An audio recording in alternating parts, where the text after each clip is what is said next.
กอบสังแลเฮาถูกลีเอาเงินหลูต้านตีเจ้าสังขายยานเขาก็เพื่อว่าเจ้าสังขายยานเขาในเป็นผู้อันเกี่ยวข้องลองเฮิรนลองเยี่ยวเป็นผู้อันจุนแปดคู่ของเฮิรนเยว่าที่เป็นเงินคำกูสำแสนเปิงเขาเป็นผู้จุนแปดลองเจ้านั้นสิออกยานเฮิรนเยี่ยวเฮ็ดเป็นสมณะยานเปิดหาเส้นทางออกปนมวลหลอดลองทุกข้าในโลกาสัมสาราลงในไหลกับนั่นแหละเฮาถูกลีเอาเงินเสหลูต้านดีเจ้าสังขายยานเขาตัวนางเจ้าซ้ายสีตถะอันเป็นพระเป็นเจ้ากอตมาเฮาคาในเป็นลูกเจ้าลูกขุนเป็นลูกเจ้ามุนใหญ่คุณอคำยังขำจุนแปดลองเกี่ยวลองซื้อลองโคของอุตสาปิเจตั้งสิ่งตั้งหมดเสออกยานเพื่อนห่อเสียเย้าเข้าเถินเข้าป่าเฮ็ดเป็นเจ้าสมณะยานป้าตั้งกอกเสหาย้อนกินซ้อมกิวซ้อมตังเหมือนเสนังกวนย้อนนั่นก้อยก็นั่นแหละเจ้าสังขายานเขาก็ต้นนั้นสังเกตว่าเป็นผู้อันจุนแปดผู้ซื้อกุลองเสออกยานเฮิรนเยี่ยวเฮ็ดเป็นเจ้าสมณะยานเย้าในก็ถูกลีมีเงินมีคำแทงสังเกตว่าเจ้าไหลป้าไหลยังถึกใครมีเงินมีคำอยู่ในเจ้าป้านั้นตึงเตปนตั้งทุกข้าไหล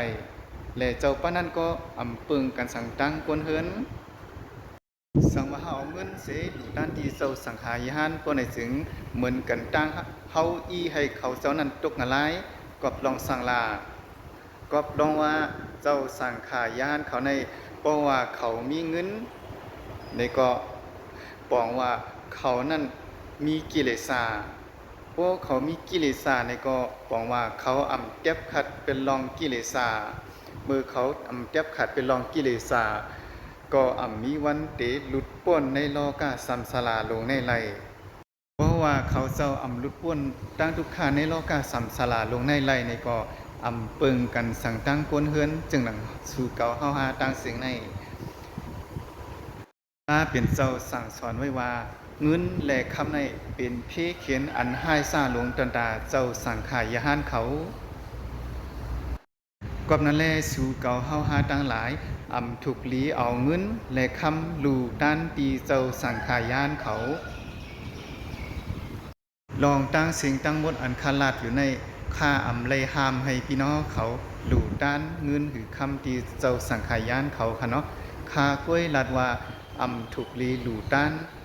ถูกลีเอาเงินเอาคำเสลูด้านตีเจ้าสังขายานเขาสังเกตว่าเขาเอาเงินเอาคำลูด้านตีเจ้าสังขายานเขาในเหมือนกันตั้งเขาอีให้เขาเจ้าตกงะไลในก้อยขนาด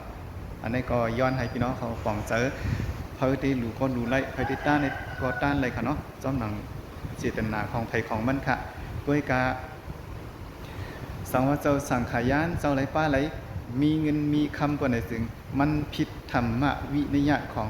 สมมาสัมพุทธะเจ้าอันไรปัญญัติไว้เย้าอันไรสั่งสอนไว้เย้าเช่นนั้นค่ะเนาะใครพี่น้องเขาฟังใส่ดีในค่ะเนาะ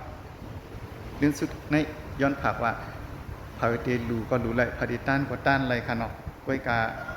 มันผิดธรรมวินิยะของพระเป็นเจ้าอันไรพ่อหนีไว้เย้าอันไรปัญญัติไว้เย้าสองชื่อว่าพี่น้องเขาเลยเรียกเพี้ยน